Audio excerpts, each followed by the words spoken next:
What do you do, Pete? Oh, man. I have questions. Of course you do. My first question being, why have I got to deal with this nonsense?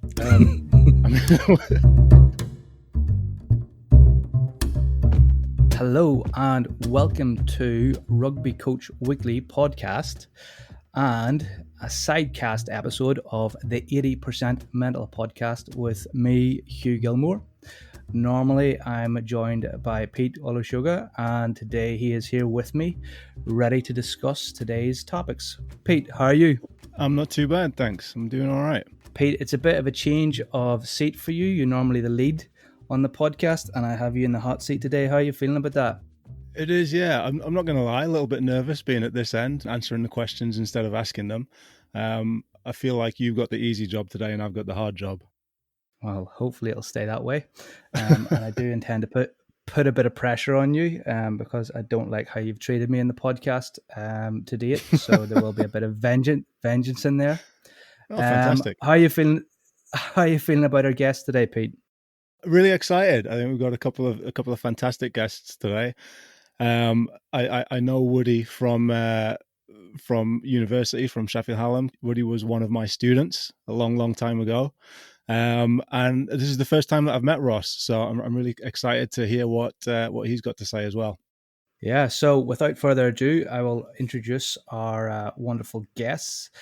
We have today with us, as Pete was saying, Andrew Wood, Andrew is a practitioner psychologist who spends his time based at Manchester Mee Uni, as well as working as the lead psych for the England B1 football team. Hi, Woody, how are you? Hi, Hugh. Thank you for having me on. Hi, Pete. Good to see you. Just a disclaimer to add in here quickly. Pete was my tutor from level 4 to level 6. So anything I say, Pete is largely responsible for that today. So. Okay, so blame is already being dished out and we haven't even started. That's what I like to see. And we also have Ross Shand, and Ross is a sport and exercise psychologist, a PhD student at Leeds Beckett Uni. And Ross is the only person with an advantage today, given his experience within rugby or his strong rugby background. Ross, how are you feeling? Good, mate. Good. Feeling under pressure a little bit, but be enjoyable, I'm sure. Yeah, well, no pressure at all. You're the one with all the experience, so if something goes wrong today, you'll be the one that looks bad. To our 80% mental guests, today's format is a little bit different. What we're doing is we're doing a haunted house episode where our guests are going to answer a question that they haven't heard, and then the other guests have to give a different answer and critique it like a devil's advocate.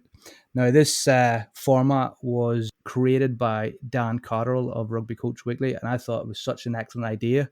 But for our listeners who are coaches, it's a great idea to learn how to skin a cat in a different way. And for those of us who are listening who are sports psychs or sports psych trainees, this is a great insight as to how other people think about solving common problems within sports psychology.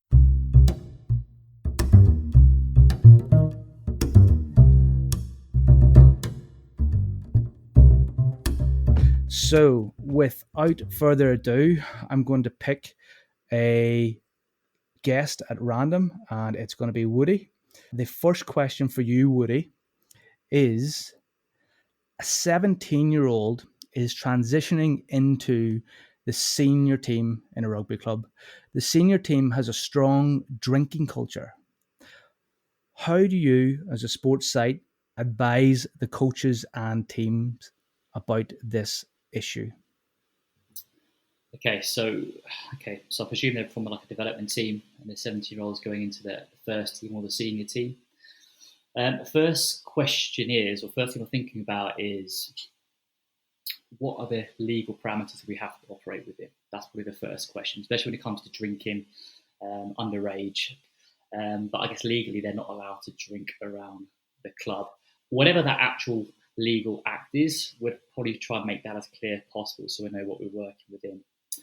I'd also then think about who's involved in this situation. I think the psychologist has a role to play ethically in bringing this to the table. It hasn't really brought to the table already, but also who else is going to be influential in this process. So the head coach, I presume there might be a safeguarding officer perhaps at the rugby club, and also maybe some of the senior leadership players. But most importantly, probably having that discussion with the younger player to begin with. So this is a club.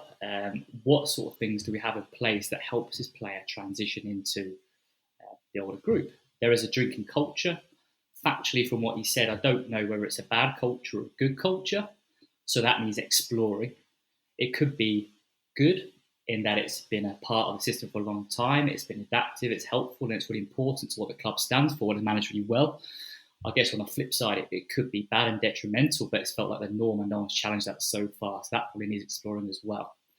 But I guess first and foremost, it's discussions with what is the transition process like for this young player coming to a club.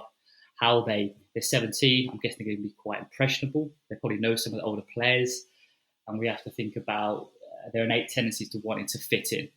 So what does that mean for their development over the next 2 years, 3, 10 years, or whatever it might be?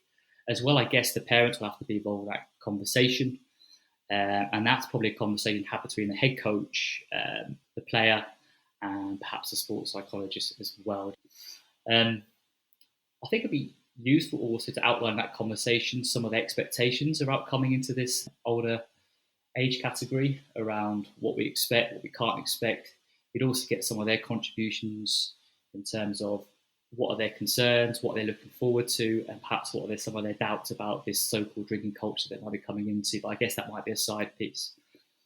When it comes to the actual management of this process, I'll be talking to the head coach and probably the senior leadership players and what is it we should be doing to help a young player transition to the squad, and how is it our drinking culture may have an impact or a detrimental impact on the players coming through the system.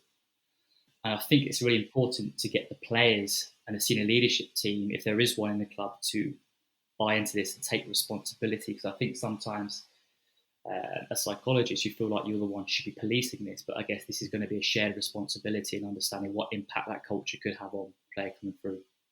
Okay, Woody. So, you're supposed to leave something for the other guys to say. I think that answer was incredibly comprehensive. So you've pointed out the legal status of the youth athlete drinking, but also how the integration may be necessary or part of his transition into the team. It needs to be a successful transition into this culture, potentially. But you've also questioned whether or not the culture actually maybe is a bad thing or an adaptive good thing. I suppose there's different sides to that, whether it's everybody goes for a pint and relaxes after a game, or maybe actually there's drinking challenges and excessive drinking leading to dangerous behaviours or behaviours which have consequences, shall we say, if they're not dangerous. I'm going to ask then Pete and Ross, what are your thoughts on Woody's answer and anything that you think he's missed out or maybe hasn't considered? I suppose I would inherently, if you're asking the questions of the coach and the senior players, kind of what is the purpose of it, is inherently you'd imagine they'd come back and say, it's kind of bonding or team building. It creates a strong connection between the players. So then I would potentially then look to what are there any other activities or other things that we could do that we get the same outcome from, but it doesn't necessarily have to involve alcohol. And then I suppose I'd look to question, well, what if an individual came into this squad who doesn't drink for religious reasons or doesn't drink for health reasons? They might not be able to, they might be allergic to it, or they might just not want to. And how would we treat them? And would we treat them any differently to a 17-year-old? That's interesting, because I normally think that people who don't drink don't have enough problems. But I suppose in this case, you've brought up, maybe there might be religious reasons why somebody might drink or health reasons. Pete, what are your thoughts on these answers? Really, really good answers. I've got a couple of things. First of all, Woody mentioned the legal issue. I can clarify that if you are, unless you're drinking with a meal, you basically you can't drink. So you can't sell to anyone who's under 18. You can't buy alcohol for somebody who's under 18. You can't drink in a licensed premises if you're under 18 unless it's with a meal. So as part of that culture, if they're kind of buying drinks for this 17-year-old kid, they're actually breaking the law.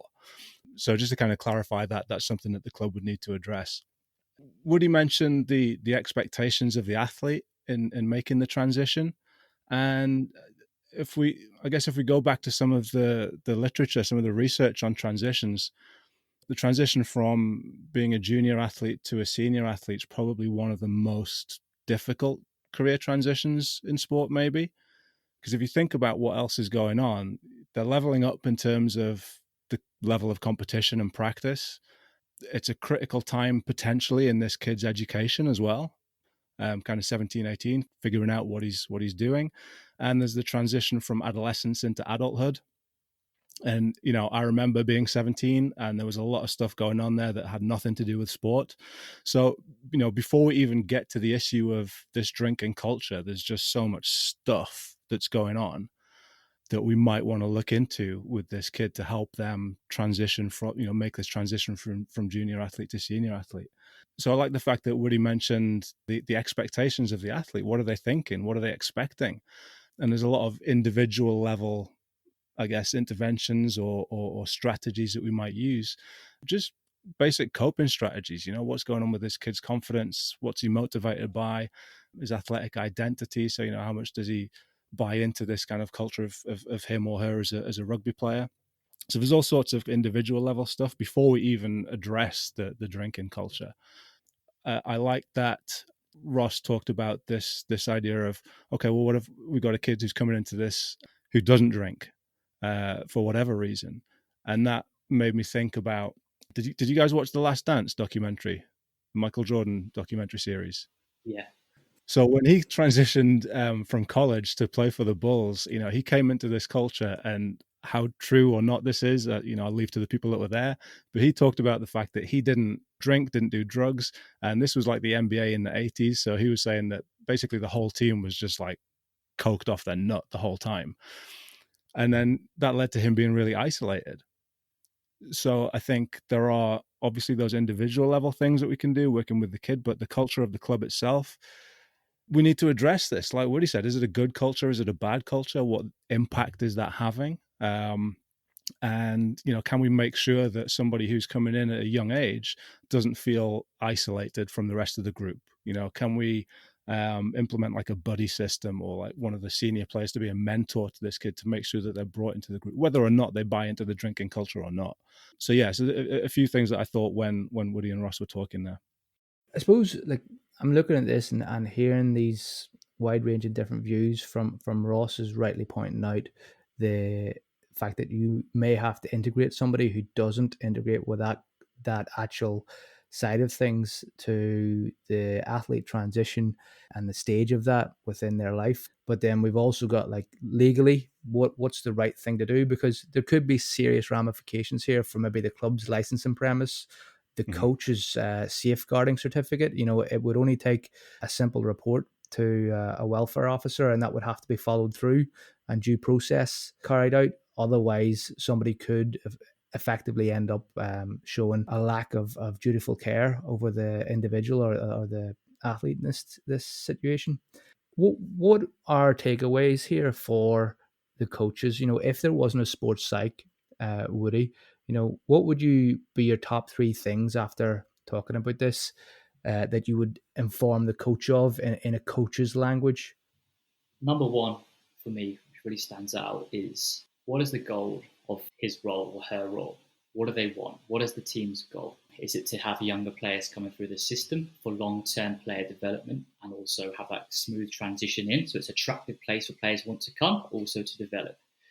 If that is the case, which I assume it probably will be to some degree, how is it this culture around drinking is going to be helpful or hindering, or the nuances around that transition process? So that's my first question I always ask, and that's how I think about most situations. Is this going to help or hinder us move forward? Number 2, I'd also think about, there's a silver lining to this, that coaches think about the transition that players come into the club. So if this is a new thing on the team's radar, what are we doing to help players transition? What's our protocol? What's our processes? Who's involved in that as well? Is it meaningful? Is it authentic? Is it a credible process to come in? And also, you can't forget the parents if they're a younger age group as well, and what's their place in that setup. So I'm thinking about the whole talent development pathway that players are coming through. And also my final question more so for coaches going into this is, what needs to change? Does the player need to change to adapt to the culture they're coming into? Or does the system have to cater for all? Couldn't agree more with what Woody said there when he mentioned about what's the purpose of the club. And for me, it's kind of more than purpose, it's values as well. What are the values of the club? Are they about performance? Are they about development? And what are they doing? Or is what they're doing having a negative or a positive impact on moving them towards their values as a club? Which I think is basically what Woody just said. I've just said it again. Okay, cool, Pete. Thanks for reading that. Ross, I'm going to give you last say in this then. Anything else to add? Not massively. I think Woody and Pete have covered it really well. I suppose if a paper I've read, not trying to get too academic, but there's a paper called Coaching Generation Z by Dan Gould and colleagues, and that was a really interesting read with regards what are the characteristics of this new generation. They were talking around kind of the millennial and this Gen I, which is the kind of newest generation. And it talked about them growing up slower but faster in some senses. So they're growing up slower, so they're taking less responsibility, so they're moving out later. They're engaging in drinking later and less. So it seems like there's almost a generational shift away. And I suppose tying back into that culture piece on what's the purpose and the value of the club, if those values don't adapt and change to represent the people who are in that environment, it's going to be a dead club pretty quick. Or I would imagine that, because people are going to go away and think, I didn't like that, or I don't like the environment of that club. I'll go and play elsewhere where I feel represented and where I feel kind of accepted. Yeah. Well, I suppose I'm going to move on to the next question, but I just want to get a little insight from you guys on the aspect of hazing, because I'm surprised that didn't actually come up, and it's something that within university teams across all sports, there can be hazing issues, and I think it's maybe more of an American feature with American colleges. And I think you only have to do a little bit of Googling to find out situations when this can go wrong, and also horribly, horribly wrong. And I think the thing for me about hazing is that the nature of hazing is, as I understand it from a psych perspective, is the hazing aspect makes you feel as if what you've got into is more important than it actually is, because you've paid a price. It's like the sunk cost fallacy of, you invested something to get into this point, therefore it must be worth more than it is. So it's a fake way of creating status within an organization. Is hazing something that is important or can be done healthily in your professional opinions? And I think I'll jump straight into Ross with that. What's your opinion on hazing within clubs? Oh, that's a tough one, that, mate. Inherently, it's quite inherently it's a negative thing that we shouldn't be doing. I think, what point do you start calling it hazing? Because you hear of kind of, when you listen to TalkSport and stuff, footballers talking around you, the first game you play, you've got to sing a song in front of everyone kind of before the meal after a game, and you kind of go in, okay, is that acceptable? Up to the point of, say, where you hear stories or have been involved in sports teams yourself, and you're just kind of like, that's unacceptable. And like you say, the consequences of that become much greater. I suppose what's the consequence of standing up and singing a song in front of kind of teammates and wives and friends, other than maybe feeling a little bit embarrassed and not having the best, not being able to hold a tune very well? There's probably not a lot of consequence to that, if that makes sense, versus there's much greater consequence the more extreme it becomes. Mm-hmm. Okay. So, I mean, it actually just jogged my memory. The versions I've heard of this are people standing up and singing a song while naked, and then they have to run up the bus while getting hit by members of the team. And then if the song was not a good song, they had to do a butt funnel, which I'm not going to give you a description of. Please don't. You can work that out yourselves. I'm going to move on here. Pete, then, seeing as you've opened your mouth, hazing, yes, no, and what's the best way to do it? No, I was just going to say, well, I mean, first of all, I played basketball, and we just didn't do that. We just went and had a drink and had a laugh, and then played. No, we didn't have a drink and then play. We played and then had a drink, but mostly.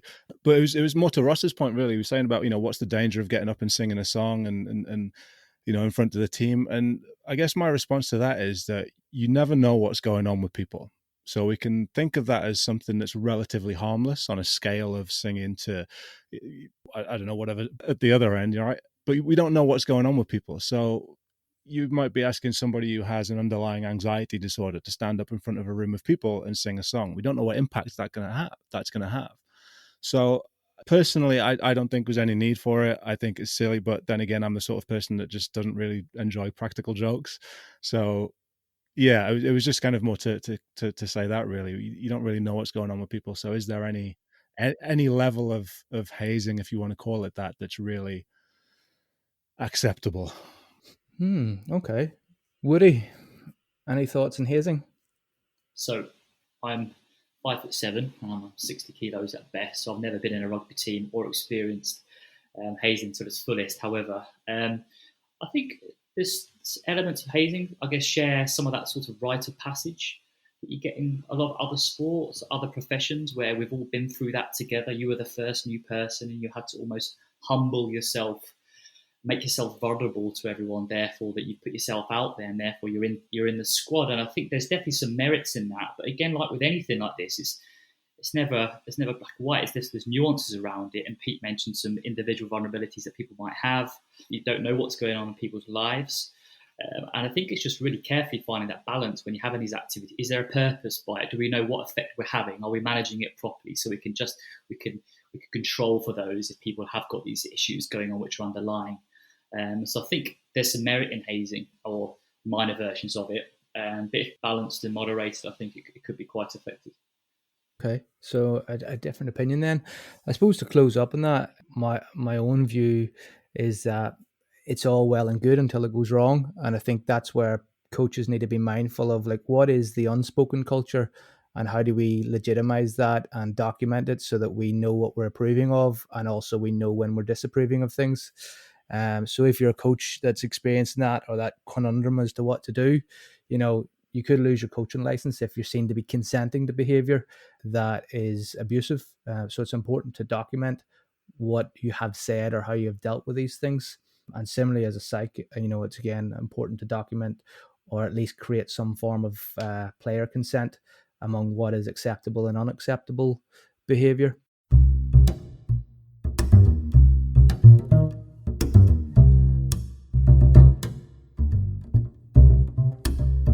Okay, so moving on, Ross, I'm going to pick on you. So are you a little bit scared? Should I be? I don't know. I'm just trying to build the tension. So it's a little bit like X Factor, but in reverse. Right. Question 2, Ross. The captain has said that the team must kneel for Black Lives Matter. Some of the players disagree and refuse to. What does a psych do and how do they advise the club and coach? Is there a role for a psych in that discussion? What are your thoughts? I'd say yes, there probably is. I suppose before I get into my answer, just being really candid, I think having to deal with something like that would scare me quite a lot because it's such a sensitive topic. And I think for trainees and even for coaches, just acknowledging that is probably quite an important thing. I would probably start, and my underpinning approach and the thing that would be guiding me a lot was around trying to understand and develop an understanding of each individuals or of the group in general with regards their thoughts and beliefs about it. And I suppose I'd probably start off trying to understand why is it that they didn't want to kneel. I think we can all acknowledge that the taking the knee and the raised fist have become kind of the synonymous signs of the Black Lives Matter movement and racial equality. But I think at the same time, we need to recognise that they're not the only ways to show support and solidarity. And I think there's been plenty of examples over the last couple of weeks where for one reason or another, an individual wants to show support but doesn't feel like taking a knee is appropriate for them. So we've had it on religious grounds where people say, I want to support my teammates, but I will only kneel before God, so therefore I'll show my support in a different way. I saw one recently. It was from the NBA, actually. A guy called Myers Leonard plays for the Miami Heat, and he said he couldn't take a knee because, or he didn't want to, because his brother had done 2 tours of Afghan, and the importance that standing for the anthem, and he felt that showed to the troops. And I know the kneeling that Colin Kaepernick started was off the back of discussions with people who had served, and they felt it was still respectful. So you've got to caveat that. But I suppose going back to this Myles Leonard example and reading the article, he was kind of saying he was struggling to sleep, very anxious about this with regards to the repercussions that it would have on his teammates and things like that. So he talked about opening dialogue with the captain and with the coach to try to help, to try to understand their perspective, but try to also help them understand his, and to show that he did still support the movement, and he supported it in different ways. So I think that's probably the first point I would get to with regards, is there a reason? Do they still support the movement? Do they still support it? But is there a reason why they can't kneel? Is there something that we can come up with as a group that we're all happy to do, or are we happy for that individual to show his support in a different way? And we've seen that in rugby, guys forming a huddle, or guys standing in a heart shape, or guys taking the knee. There's been lots of different ways of showing that support. The second one would be the kind of next point I would maybe move on to with regards, is there maybe some naivety or a lack of understanding in the group?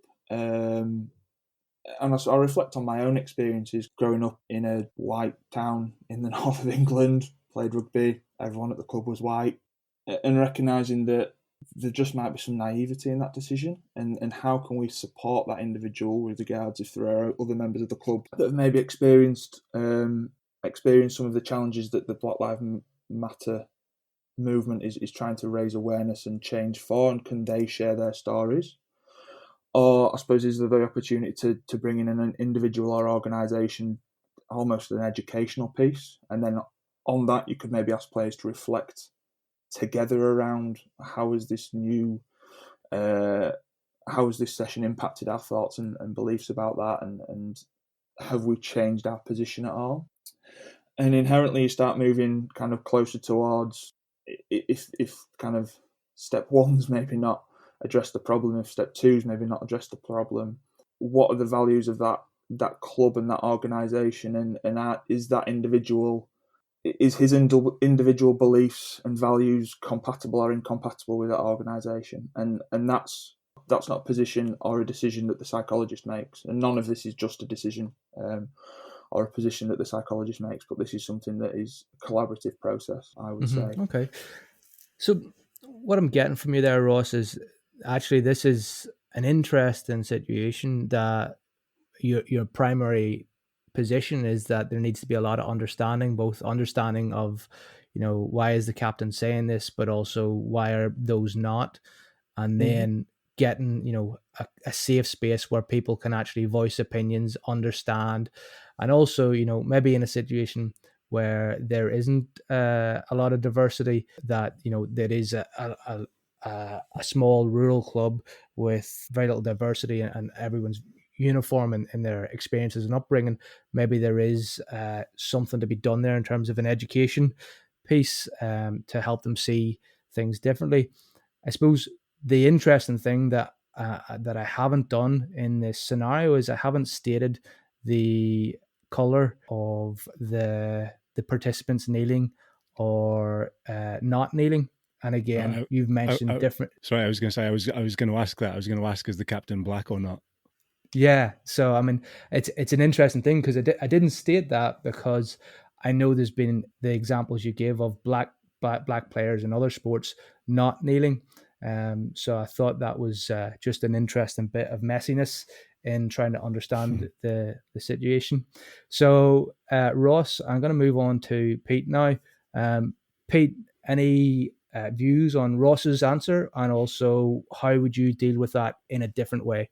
I really like what Ross said about that. I think I love the fact that he acknowledged the hesitance that people might feel towards this subject matter. I think it's important to acknowledge that.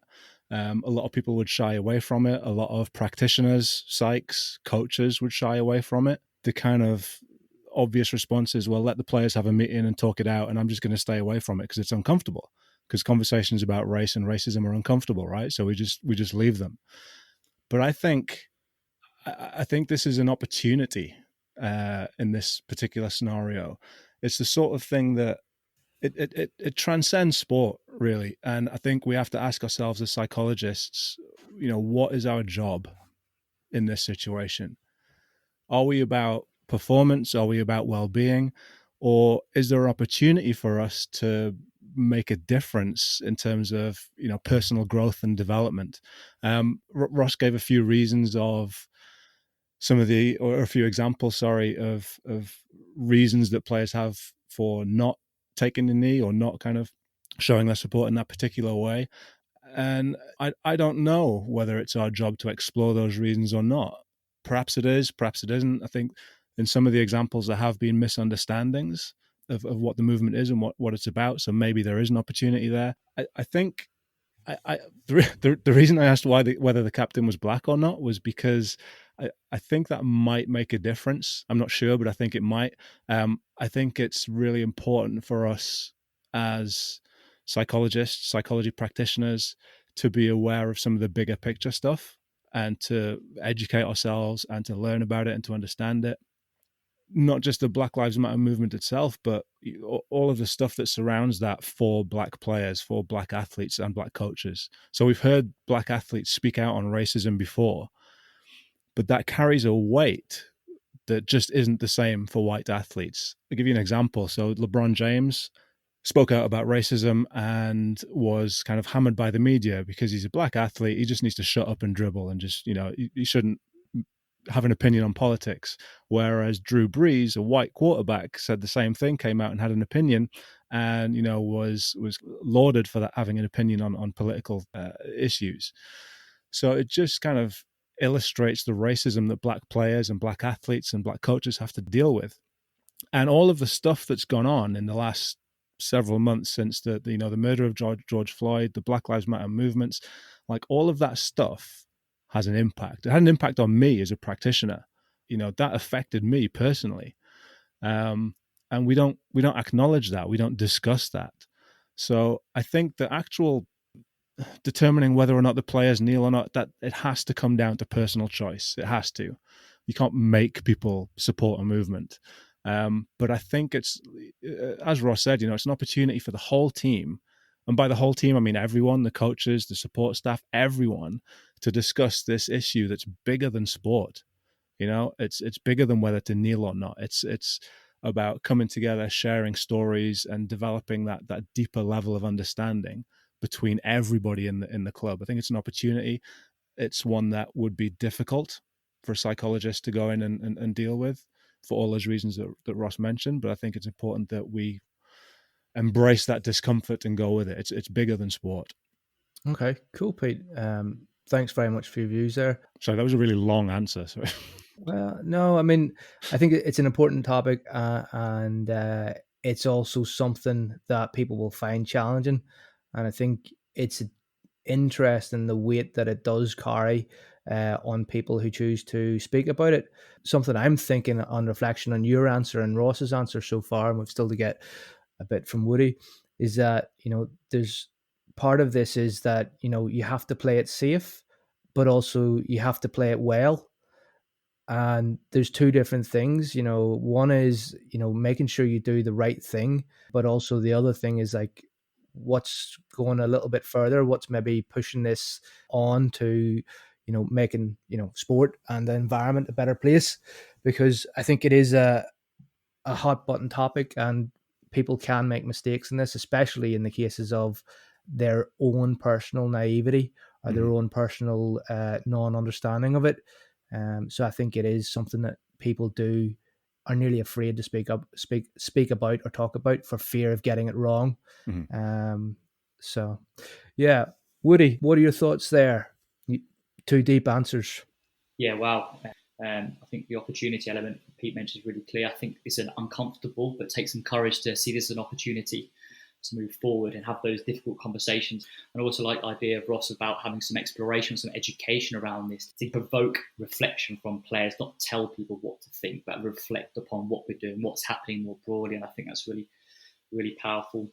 A couple of my thoughts then, which haven't been covered already, would be the links between politics and sport. They say should never mix, but they're, I guess, inherently integrated together. So you can't avoid that. And people at a club, players, staff, and any team I've worked with never ever share the same morals, beliefs, values. They all come from different places. And some you think are completely on board with what they think. I think, wow, I don't agree at all with their values and beliefs, but they still have that common goal and shared approach. So I think one trap to avoid actually is to go in and tell people what to think and this is how we should act, because as soon as you start almost getting on your high horse to some degree, lecturing people about what's wrong and what is right, I think you'll start polarizing people, because these are really deeply held beliefs and there's clearly a reason why they are not going to kneel or why they want to kneel or whatever. So that would be my first port of call. I'd also you see the opportunity here to have a conversation called personal disclosure mutual sharing, which I've used quite a lot in the teams I've worked with. As an opportunity for every member of the team, players and staff, and they deliver a 2 or 3 minute speech with various questions, which can be about anything really. And what it does, it allows everyone a voice to say what they truly feel in a safe environment. There's no ridicule.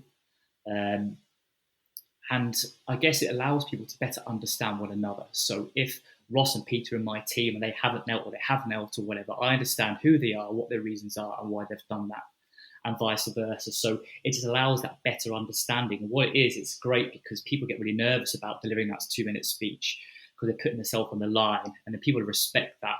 And you go around the whole room. By the end of it, everyone's sort of got a piece of each other there and they really understand what to do. So I think that might be a nice little task to do in a workshop if that was on the cards. And also finally about leadership with the captain. So the captain's dictated that everyone should kneel. That's what it's insinuating. I'd be thinking there's an opportunity to develop this leadership skills in this captain here. So how do you go about being a leader? Are you best representing the group's values? Are you trying to be inspirational? Are you there to just tell people what to do and people listen? How do you work with the coach with that? So I think that's also another opportunity. So, Woody, what you're saying is some leadership education on part of the team, but also personal disclosure and understanding the differences and similarities within the group. I quite liked, on reflection from hearing of all your answers here, the idea that, you know, as a group, we need to stand together as a team because we're here to perform as a team, whilst also respecting people's differences and where they're at in their views.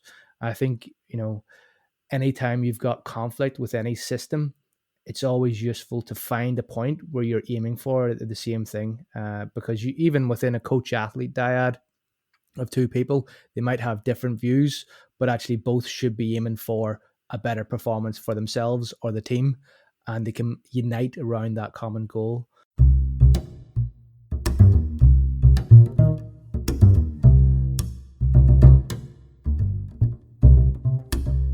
Okay, so I'm going to move on to our next question, which is going to be to Pete.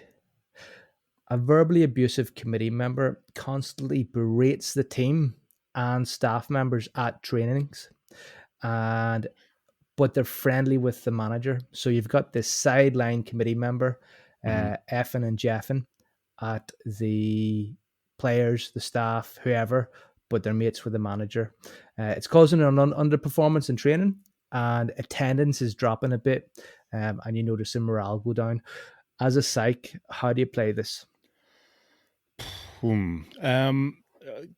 My first question is, what's the role of the committee member? Like, what's their sort of position in the club? Okay, so or is it, have you just made it up so there isn't one? Well, no, a committee member is, generally speaking, the person who will appoint, be part of the panel that appoints the management and the running of the club. Got you. So they'll be entitled to have access to see what's going on and interfere with things a bit and bring things up to the committee. So essentially, you could look at them as, if we put this in political terms, you imagine a politician going down to the local hospital, shouting at everybody and telling them to do a better job. Okay. But it's a fictional scenario. Although I do know of places where it has occurred. Yeah, I think we all probably do. I think there's probably two things here. I think there's how the psychologist might bring that up with the coach, might bring up that issue with the coach, and then there's how you might deal with the actual committee member themselves. So I'll start with the first bit. I think this is, rather than there being a specific intervention here, this is just about communication and the skill of the practitioner in terms of, conflict resolution, managing people.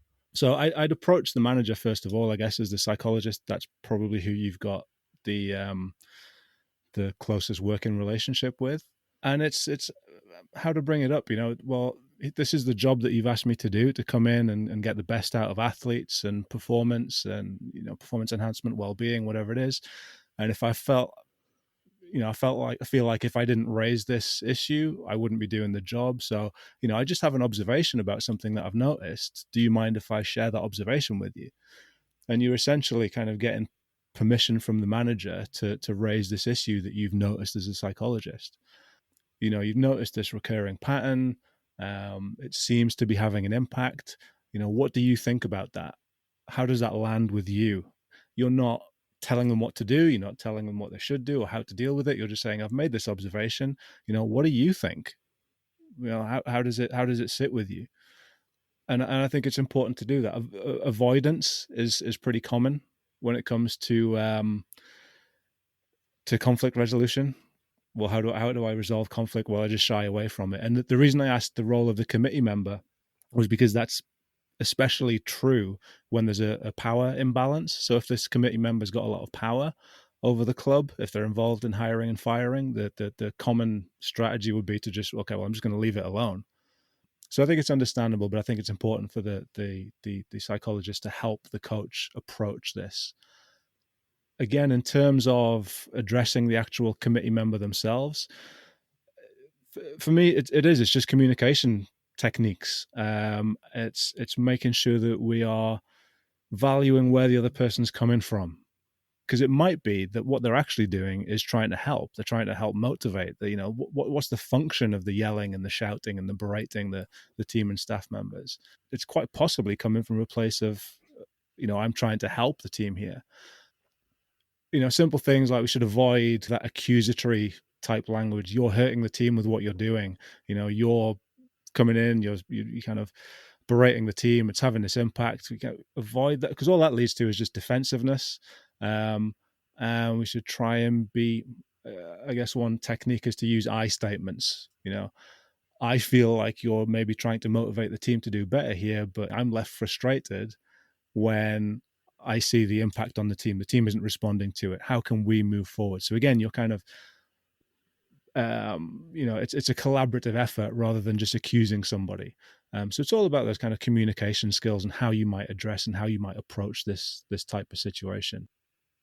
Okay, so thanks very much for that, Pete. The I statements seem like something that could really work, as well as the non-accusatory sharing the problem with the manager and with the coach. That seems like a very solid answer. So I think Ross and Woody are in the hot seat now. I'm gonna jump to you, Ross.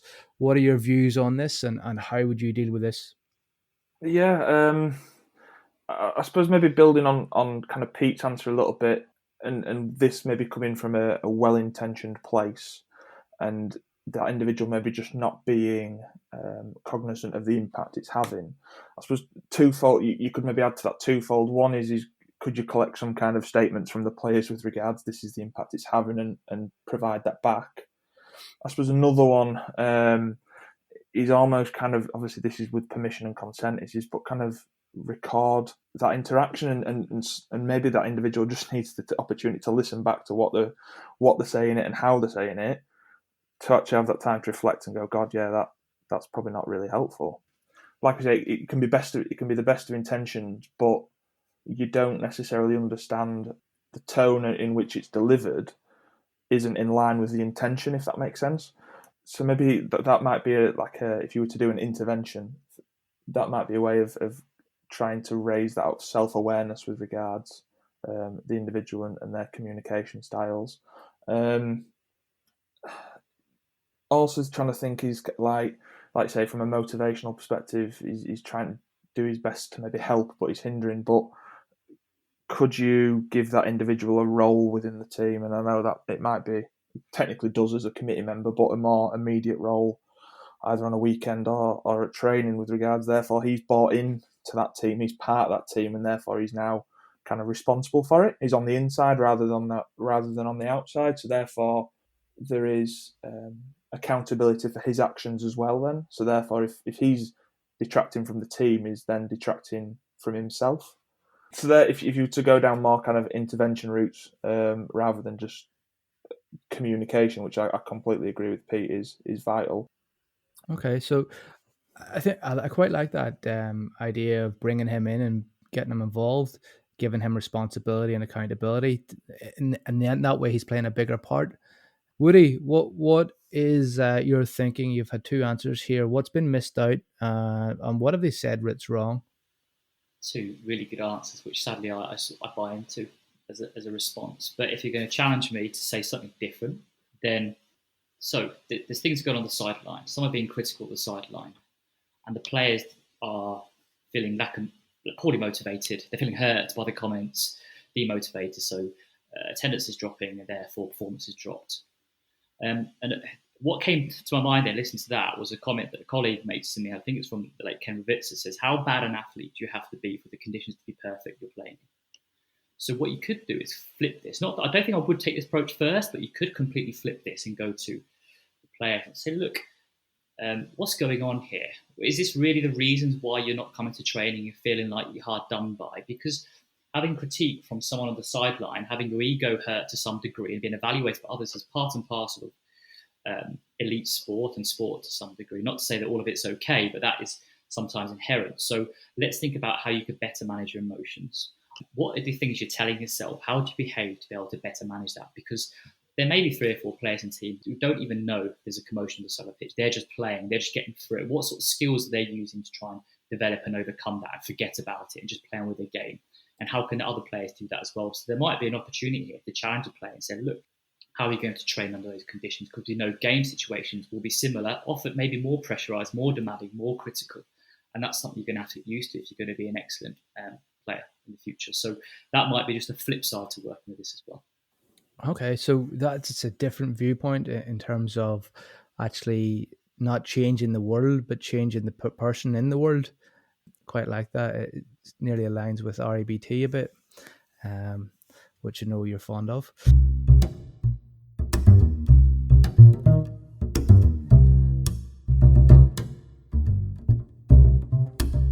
So we're now on to the last question. Because there's 3 of you, I thought we'd make this a little bit exciting, and we're going to have a little bit of a challenge. There we go. Brace yourself, everyone. So what we're going to do is we're going to do rock, paper, scissors on my count. And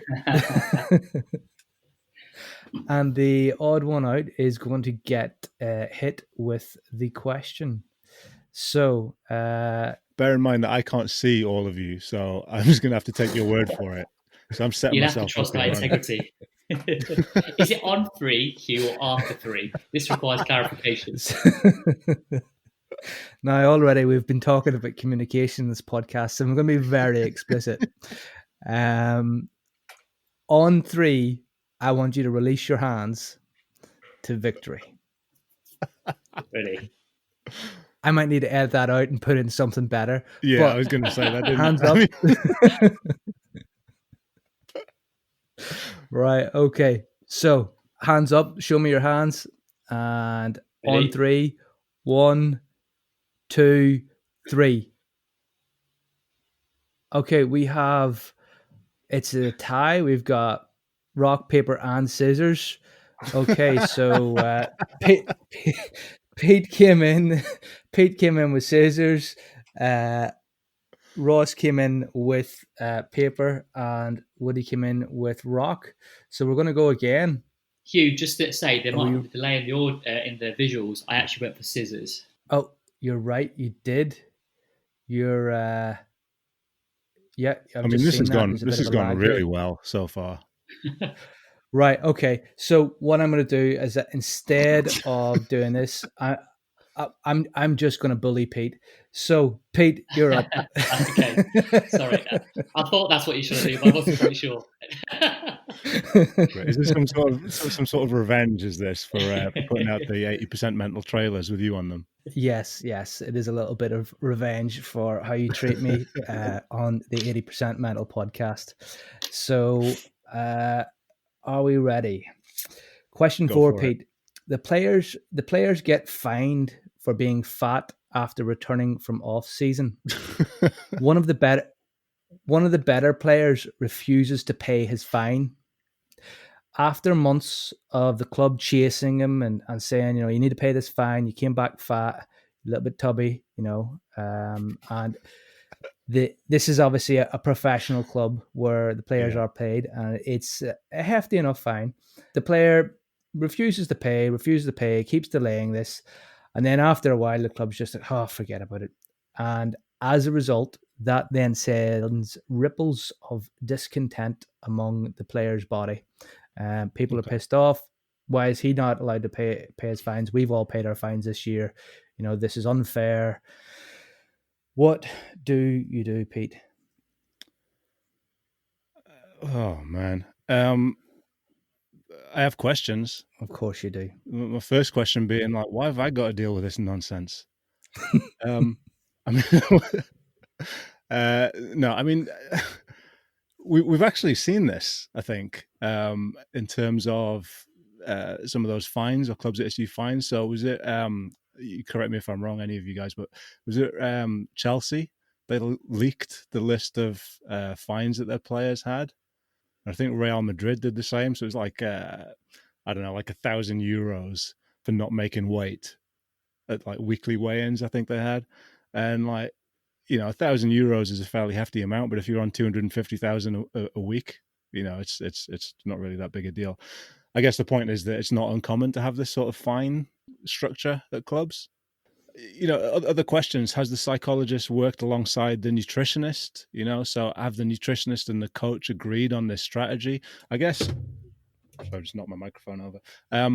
I guess the big thing here is, how are we as a club motivating the players to buy into professionalism?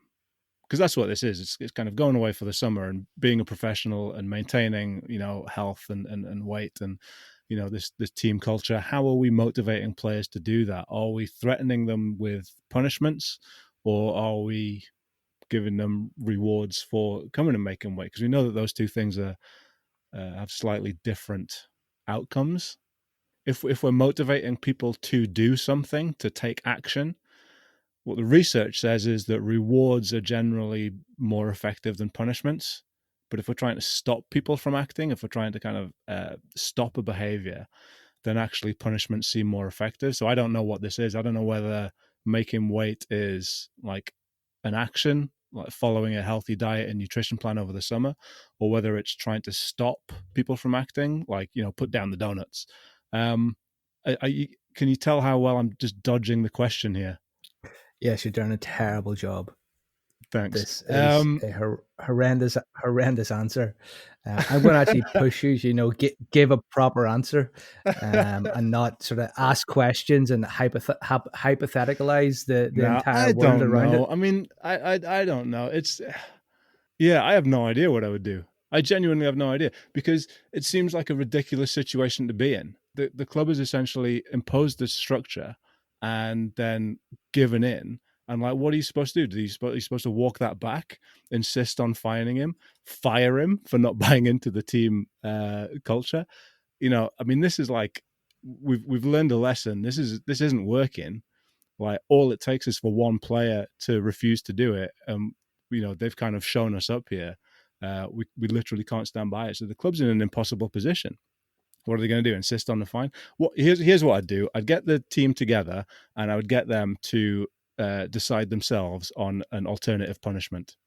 Oh, cut that bit out.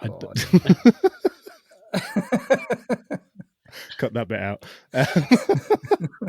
Make sure you do cut that bit out. So, Pete, yeah. All joking aside, but like you've set up the situation for the team to create a punishment, and yet at the start of the podcast, I know no to hazing. Come Absolutely, on, work with me here. No, you're right. My honest, genuine answer to this is I'm not sure what I would do, and I would need some time to think about it. Because, like I say, the clubs put themselves in an impossible position. It's like a parent, isn't it? Like threatening someone with something, and then the kid just kind of stands firm and says, "I'm not doing it." And well, what are you supposed to do? So, my genuine answer is I'm not sure what I would do. I would go and seek advice from a trusted colleague, and that's me being genuinely honest. Yeah, we just so happen to have two trusted colleagues who've had time to think about it while you waffled through your funnel. We're going to throw this over. Please do. I think we'll go with Ross on this. Ross, fines in the club, yay or nay, and what would you do? Mate, I'm like Pete. I think I've got more questions than answers. Oh, thank God for that. All I could at the minute, I've just got the nutritionist that I work with screaming in my head saying finding players for weight doesn't work and just promotes unhealthy behaviours. So I think that would be the first point. As more of maybe a generic statement is when we start finding players around body weight, inherently that can lead to unhealthy dietary behaviours, and then you potentially put yourself in an even tougher position than the position you put yourself in. I suppose more questions that I'd be asking is this kind of have the players decided and agreed this, or is this imposed from the club? Because then, like you say, if it's a player decided process, then you potentially let the players decide on the process. If it's a club one, I don't know, like Pete says, you've just put yourself in a position whereby you're just between a rock and a hard place, really, I think I'm not trying to get too psyche on this, because this is inherently what we probably get criticised for, but I'd probably want to understand, like, what's that player's experiences of fines in the past? Has he been at a different club where there's been a really difficult or detrimental experience that he's had around that, if that makes sense? Or is it just the fact of, I don't see the point in having to pay this fine because I've come back a bit overweight? And the other one is, if all your players are coming back overweight after off-season, then I'd be looking more at the club and what they're doing than the individual player. Okay. So it's interesting. I mean, there's a degree of missing context here, and I suppose it would be easy if we had more context, such as, is this a player consented or player created process, or is this a coach imposed process? Woody, what are your thoughts? You've had two bluffers go before you and try and wing themselves out of giving it a decent answer. Give it to me straight. What would you do here? Yes or no? One of my favourite quotes is from Chris Shambra, who says, believe everything and nothing when you're a sports psychologist. And I think I do the same here, that there's an assumption when I first read it, and I've had time to think, luckily through Pete and Ross, so thank you for that, to challenge my assumptions that it's about professionalism. We don't know anything that's gone on over the summer with this player. We don't know what their support like, what's the system like, what's going on in their life. So in their own mind, what they've done is the right thing to do. I haven't paid the fine, or they couldn't pay the fine for whatever reason. So first and foremost, you've got to find out and have a sit down with the player and perhaps the head coach or the support staff, whoever's a key influential person in the team, to really get under the surface and try and understand why they haven't paid the fine. And also, I think Pete's first point resonated. Is this our job to resolve? I guess in part we can have influence to do it, and if we've got the time, it makes sense to try and at least facilitate that process. So I'll be really clear with the club and the player, and say that the player has a choice to not pay the fine, but there's consequences they'll have to face with that if they're just being unprofessional. and they have to live with that going forward. I'd also be speaking with the coach or the club or the head coach, whoever sort of creating this culture, I guess, is that the short-term benefits of keeping this better player happy will come at a long-term cost for the club, because they can no longer get this stick out which they've created where players have fines. So in future, good luck next summer when 4 players come back and haven't made the weight. You can't use the same stick now. So what they've done is made this complete thing they've tried to help regulate players' behaviour is now redundant if they don't go back on it, or they don't change it, or something happens. They need to take action, because this could create all sorts of cracks within the squad, and this can dissipate, and everything that the players are held to by the club and vice versa is now in question. And it's difficult for clubs, I think, because when you've got a really good player and you haven't got, the breadth and depth of players underneath, then they're not going to, we can't say, we'll just replace you with someone else. They probably really need this person, hence why they've had to pander to him or her. So that's a really difficult place to them. But I think as a side, I'd make it clear to them what the consequence of this would be for the future. Woody, you remind me of my upbringing on a farm, chasing cows, because really what you've just said is what you say on the farm when you're dealing with cows. If somebody's a bit shy with using a stick in the cows, you need to let them know the stick works, because if the stick doesn't work, the cow's going to get past you. So I suppose in this case, if they have fines, they need to work, and you need to hit them hard and to the point where there's consequences upon consequences.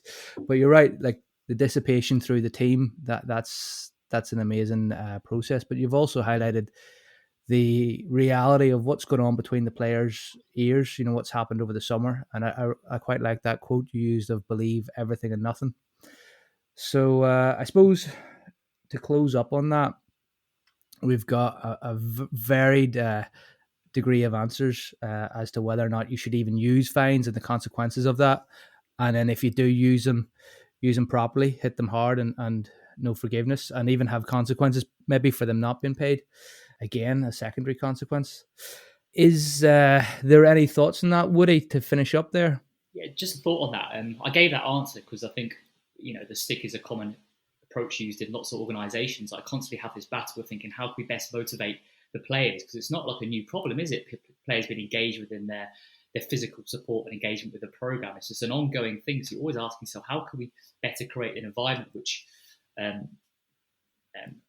intrinsically inspires people to want to train? And it's a really difficult question. So I think some of the points that both Pete and Ross mentioned are really important. That how can we inspire players to enjoy and want to become more motivated, engaged with the program, but also at the same time understand the benefit of short-term rewards or short-term punishments in that, if it's going to be a useful process. Because I don't think it's ever one or the other. You could probably think about combining both. Okay, so Pete, I'm going to come to you next, and then Ross, I'm going to come to you next on that. So Pete, go ahead. Yeah, it was just something that you said, Hugh, about making sure that the stick works, and to kind of pick up on that a little bit, and what Woody said as well is, I think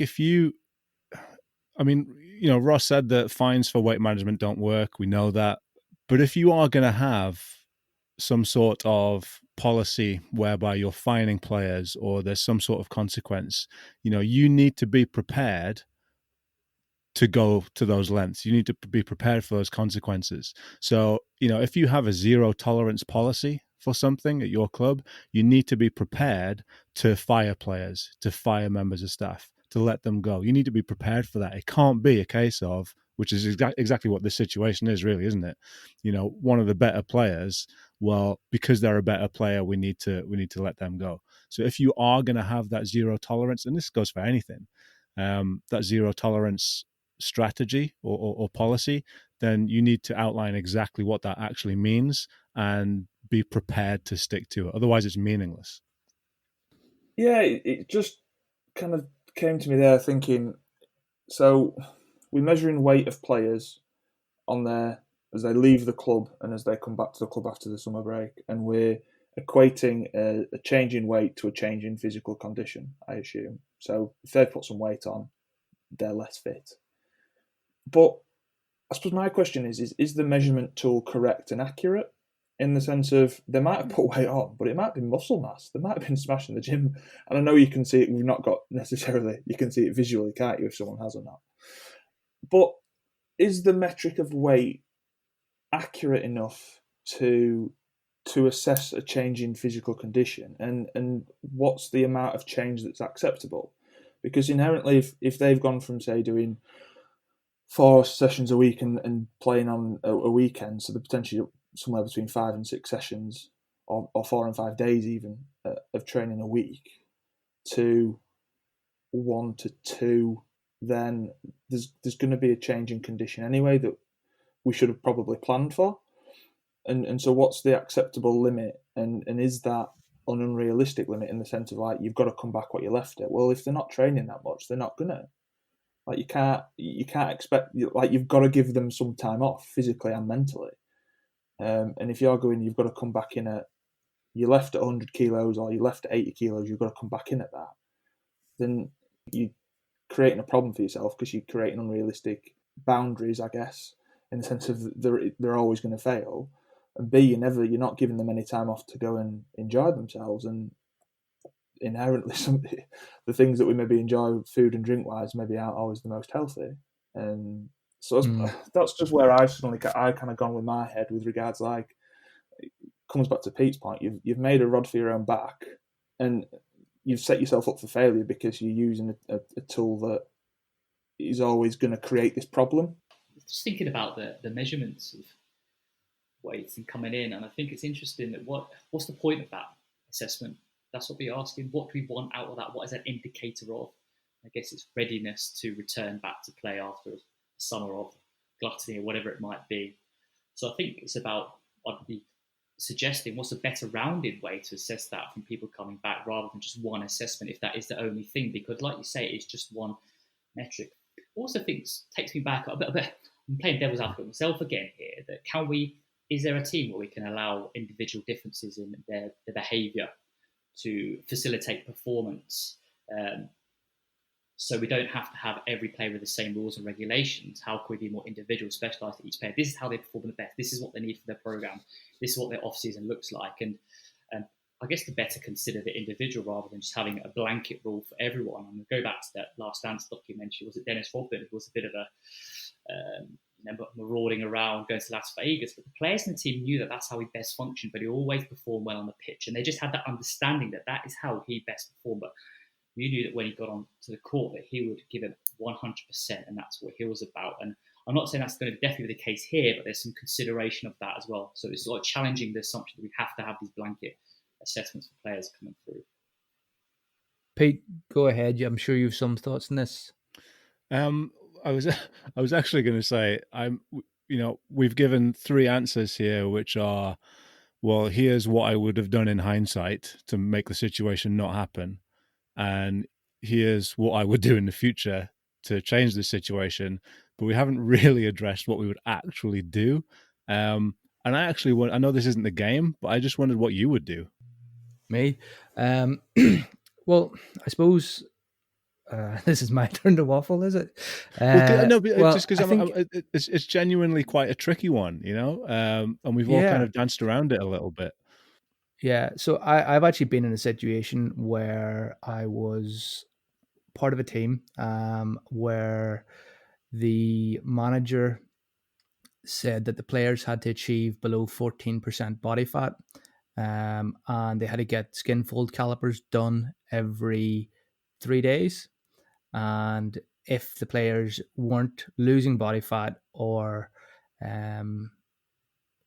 they were above 14%, then we would be brought before a court of their peers and asked what the hell's going on and why they're not losing weight. So as a psych, I was like, oh dear God, somebody save me. And I was only a young trainee at the time. So what I had to do was I had to have enough knowledge to criticize the hell out of everything and do it in a good way. So I went and spoke with an S&C coach who wasn't involved and asked him about skin fold calipers, which have an error margin of 6% either side. So the fact that skinfold calipers is an inaccurate way, and then you're going to embarrass players to losing weight when you've got an inaccurate measurement. And I don't think there's the other thing was the person doing the skinfold calipers had the wonderful qualification of a marketing director and not a nutritionist or anything else. So this is obviously amateur sport. So I was left with that scenario. And then I said, look, basically, I put together a big reasoned response linked to research papers on the inaccuracies of the measurements, highlighted that this was a perfect way to create an eating disorder, because to create an eating disorder, what you do is you set a target for somebody to be. You don't give them any knowledge, and you tell them there's consequences if they don't meet it. So there's 3 basic steps to creating an eating disorder: lack of knowledge, target, and consequences.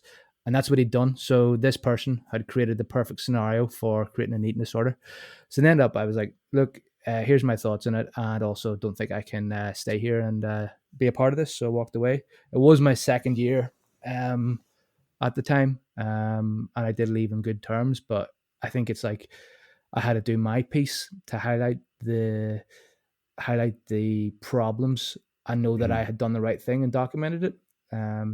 But I think in this regards, I would say either it's time for the coach's management to hit the stick hard and sack the player, or it's time to reevaluate that and repay everyone's fines and rebuild a new system with the player's consent. But similarly, if you've got a player coming into that situation, what I would say is that when you sign the player's contract and you buy in a new player, you'd say, look, these are our policies. You read them. If you disagree with them, we don't sign you. So taking players in on consent, that they understand what they're getting into, if there's already established systems and ways of working.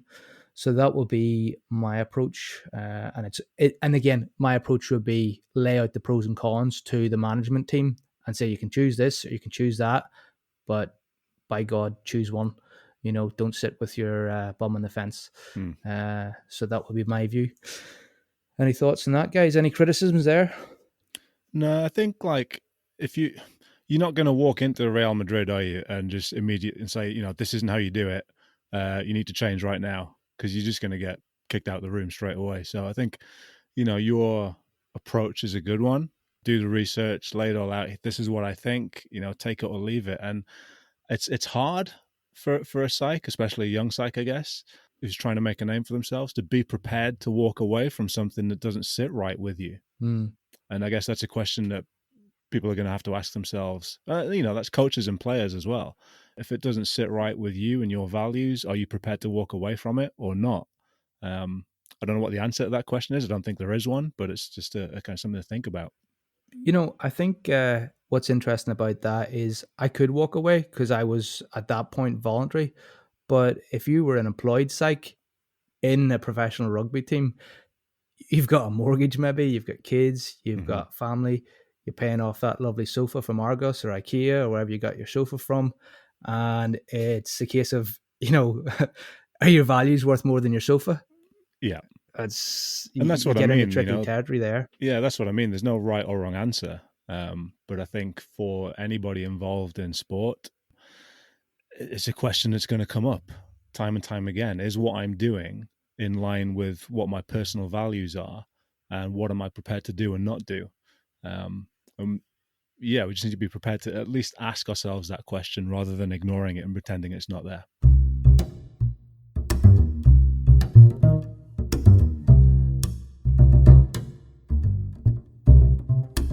So, Pete, I'm going to give the final shout to our 2 wonderful guests. I'd like to say that to the Rugby Coach Weekly listeners, come and check out the 80% Mental podcast.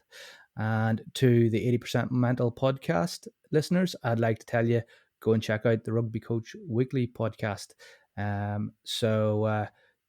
For either sets of our listeners today, it's been great having you. We'd love to hear any feedback or thoughts, or if you want to berate any of our guests, especially Pete, please do so on the internet, publicly shaming him.